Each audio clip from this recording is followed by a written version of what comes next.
Hey, what's up, guys? Welcome to the channel today. We're coming at you with week 2 of Flex Friday. We got a fun, entertaining NFL week 1, fun Thursday night game last night. Andy, nice to see you. Repping the Packers gear. You must be stoked. Baby. Dude, it was. I'm feeling real good about this Packers defense this year, and I have not felt good about a Packers defense pretty much since 2010 when they won the Super Bowl. So I'm trying to just temper my expectations, not get too excited, but man, those guys are playing on that side of the ball. Yeah, so for you guys that haven't come to the channel today, Flex Friday, we're going to give you some flex options. These aren't necessarily like high start sits. These are guys that are kind of on the edge of your lineup. Should you put them in your flex? Should you play them as your RB3, your wide receiver 3, etc.? We're also going to do some tight end and QB streamers. Andy's going to kick us off this week with someone we spoke about in some videos this summer as well. But Trey Benson looked pretty good week 1. Yeah, he had 8 carries, 68 yards, in what was actually a fairly competitive game versus the Saints. And this week, they get the Panthers at home, who gave up 161 rush yards to running backs not named Tank Bigsby. Our poor boy, Tank Bigsby. Connor got 12 carries, and I think he's probably the better play if you're choosing between the two. But this offseason, they were talking about, running more of a committee. And, week 1, it actually showed, where Trey Benson got 8 carries, Connor got 12. So he's definitely going to be featured. I expect this game to go even a little bit more in the Cardinals' favor. And, if they're trying to ice it out late, I think Trey Benson will be getting a little bit more of the ball while they try and keep the 30-year-old Connor healthy. The Panthers didn't allow a touchdown last week, but I think that changes. And both these guys each got 2 carries in the red zone. So we'll see what the split is like there. Benson had a big 52-yard run last week. And, it should be easier sledding against one of the worst run Ds in the NFL. So I think he's a guy you can throw him in there. Hopefully he gets in the end zone, but he'll at least get some touches. Yeah, and also, the Panthers may not have allowed a running back touchdown. They did somehow manage to make Travis Etienne look like one of the best players in the NFL, Yeah. Which, not that he's a bad player. I don't think he's like a top 3 running back, but he was running all over him last week. So I do think Benson has a chance to kind of have, if he breaks that run he broke last week, gets in the end zone with it, could be a big week for Trey Benson. I'm going to move on to my first flex guy of the week, Mr. Reliable, dude. Jacoby Myers, once again, every single year you draft this dude in the 10th round, and he's always wide receiver 23, and people think just forget about him every year, I think. Yeah. And last week was really no difference, man. He just kept chugging along. 8 catches, 10 targets. He's the number 1 wide receiver, excluding Brock Bowers. So I'm not going to say number 1 pass catcher, number 1 receiver on that team. Brock Bowers also a little beat up, and there's a little iffiness on if he plays or not. Monday night game, throw Jacoby Myers in there, dude. I think he's going to continue to be their number 1 wide receiver. They may look to run the ball a little more, the Raiders, that is, but they threw quite a bit last week, and they're going up against the Chargers, and if anything shows from the Chargers' performance last week, they might be putting some points up this year. So wouldn't be surprised to see the Raiders have to throw a little bit more. And, we got pretty good performances from a couple of the Chiefs wide receivers against the Chargers last week. Hollywood had 10 targets or something in a really big game. Thornton had an okay game. Juju had an okay game. Kelsey scored. So wouldn't be surprised to see the Raiders put up some points through the passing game, or at least some garbage time points, even if they're getting crushed. And garbage time points count just the same for fantasy as regular time points. So, yeah, I'm in agreement here. I think the Raiders will have to pass. Granted, the Chiefs don't have a very strong running back room, but the Chargers defense held their guys to 2 yards a carry. So I think it will be tough sledding for Ashton Jeanty. Like you said, Jacoby, the clear number 1 receiver, I think 10 targets is super reasonable. And whenever you're getting that many opportunities and you're actually a talented receiver, I think he'll have a pretty decent game. And the old Monday night tiebreaker, dude, I'm telling you, it doesn't mean anything, but I love playing guys on Monday night, Sunday night, stuff like that. So Once again, moving into an off-season guy we spoke about for Dynasty buys, but Cedric Tillman came out and showed well in week 1 with Joe Flacco, and he's going back to him this week. Yeah, after the breakout last year and the concussion, some questions about where he would fit, back with Joe Flacco, and seemed right back into form. He's only being started in 10% of leagues from what I saw on Sleeper. And, I think if it wasn't maybe for that drop in the fourth quarter that pretty much iced the game, then, he would have had an even bigger game. And I think he'd be in a lot more people starting lineups. But he had 8 targets, which was tied for second with Jerry Jeudy and Dylan Sampson. I think they're going to have to throw versus the Ravens this week. And, he's their biggest receiver. And so I expect him and then the tight ends of both Fannin, who looked great, and Njoku to be kind of the red zone guys. So, I always love when my flex guys have a little bit of a better chance to score a touchdown, but he's also gets a lot of underneath stuff through the middle of the field as well. So yeah, I think he's a guy that you can play this week and potentially might be a season-long guy that you might just wind up standing in your lineup. Well, yeah, I mean, as long as Joe Flacco's QB, I think you actually can, I don't know if trust is the right word, but like, I do think you can flex these Browns pass catchers like Jeudy and Tillman. Yeah. I mean, they're not going to be putting up wide receiver 1 numbers consistently, but they're going to get some targets. And it seemed like the pecking order exactly. Like, it was the tight ends, it was Sampson, it was Jeudy, and it was Tillman. And that was the group of the pass catchers going up against the Ravens. Ravens are probably going to score like 30 points on them at least. They're going to have to keep up, I'm sure. I mean, I know the spread is massive. I don't remember exactly what the over-under was, but I'm sure it's kind of high just because the Ravens probably have like a 28 total projected at least, would be my guess. So Tillman looked good. Like, exactly like you said, like, like Keon Coleman went off against the Ravens last week. He's the big body guy. Like, it doesn't necessarily mean, but like, I think it's a good play. And like, just like Andy said, like, this guy, you probably would like drafted him, and I think you play him. Like, exactly. And if it doesn't show any more trust, I'm going right back to this Browns game with Dylan Sampson. I just think it's going to be check down city for Dylan Sampson against the Ravens. Like, he had 6 catches last week, basically in the same role, just getting the ball checked down to him. He also was effective in the run game, just looked like their maybe best offensive player. Him and Fannin both really surprised people, I think, coming out of the gate. And this may just be the last week you get to play Dylan Sampson before Judkins comes around. We don't really fully know what's going to happen. But if you picked up Sampson, I think you put him in your lineup this week. He was the guy that was the pass catcher. We all kind of thought Jerome Ford may have a bigger role. Seemed to be they just wanted to roll Dylan Sampson out there. And that was only week 1, so I don't really anticipate his role getting like smaller as the season goes along. Yeah, I think it's pretty clear they really like him as a passing down back. And I think even, when Judkins gets featured into this offense, the way that Dylan Sampson was playing in that role, I wouldn't be surprised if they just keep him there for most of the season and he's their third down guy. I mean, seems like he might be a PPR machine, and especially against this Ravens team where they are probably going to be down and throwing. I like Dylan Sampson a lot as well. Yeah, I mean, James Cook had, I think, 5 catches last week. Obviously, Ty Johnson had some receptions as well. So I definitely think running back catches are something you can do against the Ravens. So I would look into it. Next guy, dude, this guy just will not go away in like dynasty leagues and everything. But Keyshawn Butte, dude, somehow the wide receiver 1 on the Patriots last week. And I think a lot of people ran and picked him up. So you're saying put him in your lineup? This is caveat is with the shoulder injury. That's something to definitely monitor. I think he'll probably play, but keep an eye on that. But yeah, I mean, 6 of 8 targets, 103 yards. He ended the season pretty strong last year with a pretty decent target share, and he's still only 23 years old. So I think there is a chance that he becomes Drake May's favorite target over Stephon Diggs. I mean, before he broke his ankle at LSU, he was a projected first-round pick, required multiple surgeries. And so now I think we're finally seeing, what his potential is. I think, after multiple surgeries, still being young, took him a while to get adjusted to the NFL, but he's looking pretty good. And he gets to play the Dolphins this week, who made Danny Dimes look like Danny Dollars. So I have very high hopes for the Patriots, offense this week.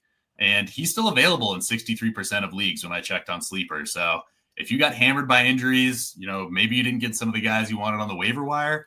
I think if Butte plays, I think you can slide him into your lineup. This is more of the deeper play. He's definitely not my favorite play that we've talked about this week, but if you need a guy, he might still be out there.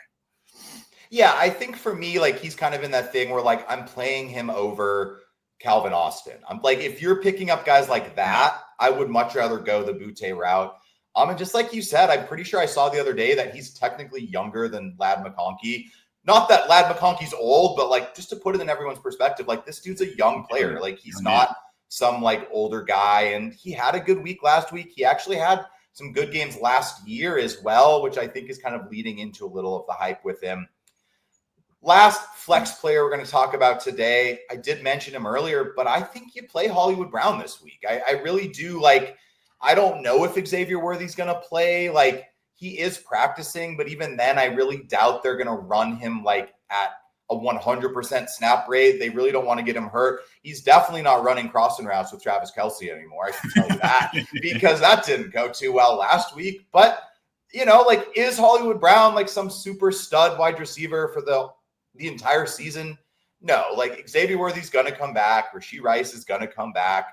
But for right now, he may very well be the number one wide receiver on the Chiefs. And that can be a valuable position. It showed in his target share last week once Worthy went out, which was immediately. And the Chiefs are playing the Eagles this week, man. And I mean, the Eagles were able to get thrown on by the Cowboys last week. I don't think their defense is as like bulletproof as it was last year. I still think they have a lot of very good players, but I don't think they're as dominant as they were down the stretch last year. So I just think the Chiefs are going to come out, throw the ball, and I don't know, man. I really don't think the Chiefs are going to go down easy in this game, start the season 0-2. Something about it makes me think the Chiefs might win this game, even though they're technically the underdog. I think they were +1 last time I checked. But Hollywood Brown's the number one wide receiver for them, and I think you play him, especially in your flex position. You're looking for someone with targets. Yeah, I think, you know, he's kind of the last man standing at wide receiver, you know, especially if Xavier Worthy is fully out, and even if he's healthy, like you said, we'll see what the usage really is. I mean, there's Tyquan Thornton and Juju Smith-Schuster, so I think Hollywood Brown will get a healthy dose of targets, and I think he's got a really high floor, especially in a PPR sense this week. So before we go into our streamers, just like we did last year, I'm going to go over our picks from week 1, just if you guys were curious. So I had Tank Bigsby, J.K. Dobbins, Jerry Jeudy, Trevor Lawrence, and Kyle Pitts. J.K. Dobbins, Jeudy, and Kyle Pitts were all hits based on our system. Basically, for quarterbacks and tight ends, we consider a hit to be a top 12 because that is a streamer. For running backs and wide receivers, we tend to look at like a top 36 to 30 kind of benchmark. I would say top 30 for running backs, top 36 for wide receivers, just because most leagues you're playing more wide receivers. So I had a 60% hit rate last week, looking to grow on that. Not too bad, but can always be better. Andy had Jerome Ford, Jordan Mason, Romeo Doubs, Matt Stafford, and Brenton Strange. Jordan Mason was a low hit, but I do think he was a good play. Would not be afraid to run Mason out there this week as well. Jerome Ford, Stafford, nothing great. Romeo Doubs, very close. Didn't kill you if you played him, but you didn't get what you wanted. Pretty similar for Brenton Strange too, 7.9 points for Brenton Strange. So in general, the Brenton Strange one isn't technically a hit on the tight end mark, but if you're streaming and you get 7.9 points, I usually would take that.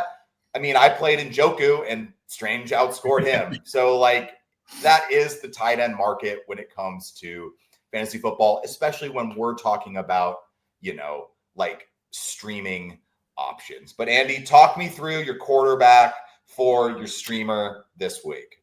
We'll go in with Geno Smith. Lit it up with 350 pass yards last week. And in order to beat the Chargers, he's going to have to do it again. You know, Chargers seem to have a pretty good run defense.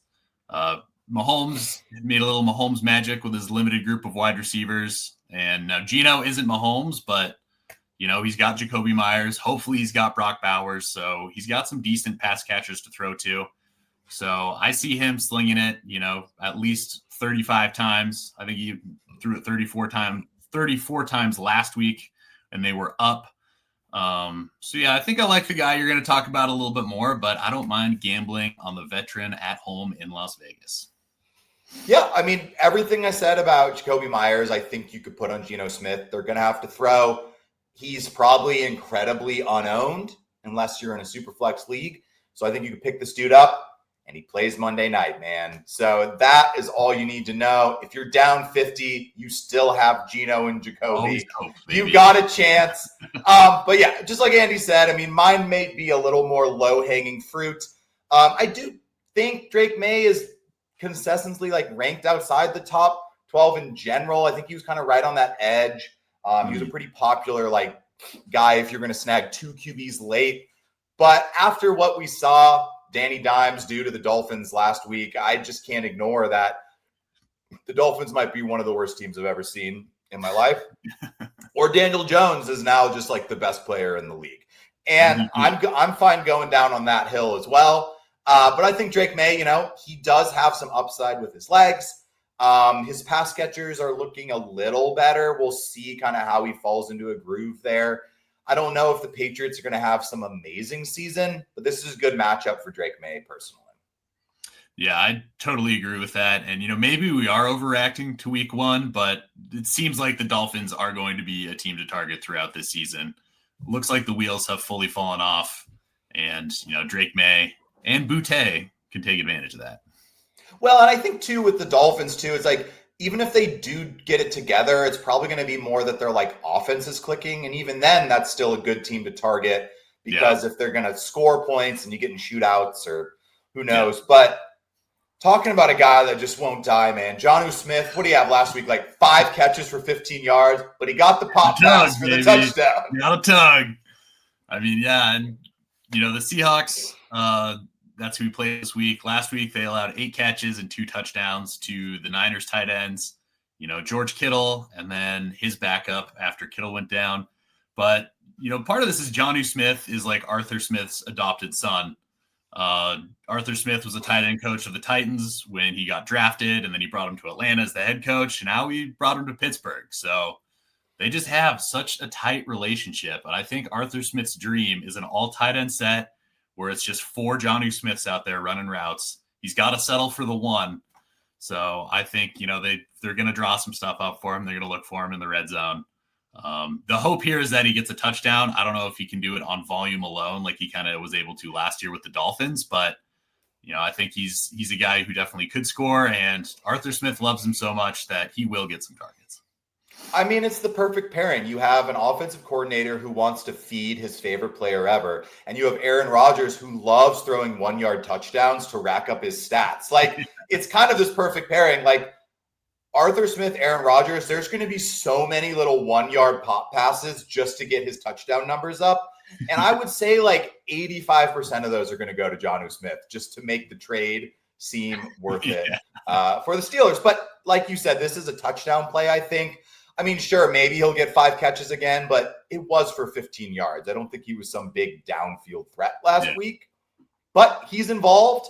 And, I think Pittsburgh will be running with more of like a 2 tight end set most of the year just because they're not very strong at wide receiver at the moment. So last player I want to talk about, my tight end streamer, not really going to dig too much into this. I'm going with like a stack, Drake May, Hunter Henry. I think Hunter Henry looked pretty good last week. He looked very involved. Drake May liked him last year, and it's looking to just continue to be the same. He's kind of one of those guys where they don't really have a bunch of like big body wide receivers, Diggs, Demario Douglas.